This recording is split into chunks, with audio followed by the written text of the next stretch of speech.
Olá, nesse nosso novo encontro eu gostaria de esclarecer para vocês uma questão a respeito da união estável. Uma pergunta muito recorrente que vem até o nosso escritório é a respeito da caracterização da união estável.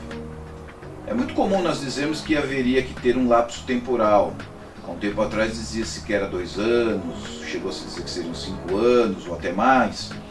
Mas na verdade, o que se entende hoje por união estável seria um requisito da intensidade. Muitas vezes nem morar sobre o mesmo teto não seria requisito a desconsiderar a união estável. Por exemplo, talvez o casal não more sobre o mesmo teto, mas tem uma intimidade tal, ou uma intensidade de relacionamento tal, muitas vezes uma confusão patrimonial tal, que leve realmente ao juízo da união estável. Então, na verdade, não existe um lapso temporal previsto em lei para se caracterizar a união estável. Essa união estável será vista caso a caso perante o juiz, no sentido da intensidade desse relacionamento. E hoje, inclusive, é possível até fazer uma escritura em cartórios extrajudiciais, uma escritura de união estável, para fins de INSS, fins muitas vezes de seguro-saúde e para outros fins. É uma forma de regulamentar as pessoas que não querem efetivamente contrair o matrimônio, mas a união estável evidentemente que dá alguma segurança jurídica ao casal. E que segurança jurídica é essa?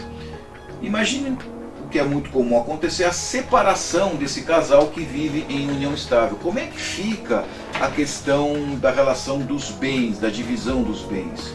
Então, o que se entende? Entende-se que aos regimes considerados de união estável, deverá ser aplicado o regime da comunhão parcial de bens. Porque hoje, em casamento, quando se contrai o matrimônio, existem vários regimes que se pode reger esse matrimônio. Comunhão universal de bens, comunhão parcial de bens, a divisão total de bens, a divisão de aquestros, enfim, existem diferentes modalidades de relações matrimoniais em relação de patrimônio. Mas no caso da união estável, como não existe uma previsão específica para isso, será considerado a comunhão como se fossem casados no regime da comunhão parcial de bens. Esse será considerado para questões patrimoniais o regime da união estável.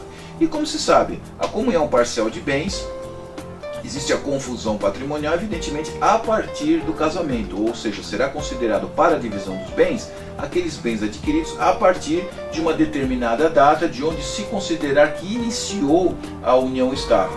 E fica excluído evidentemente as doações recebidas e as heranças recebidas. Isso não se confundirá, mesmo que recebidas durante a união estável.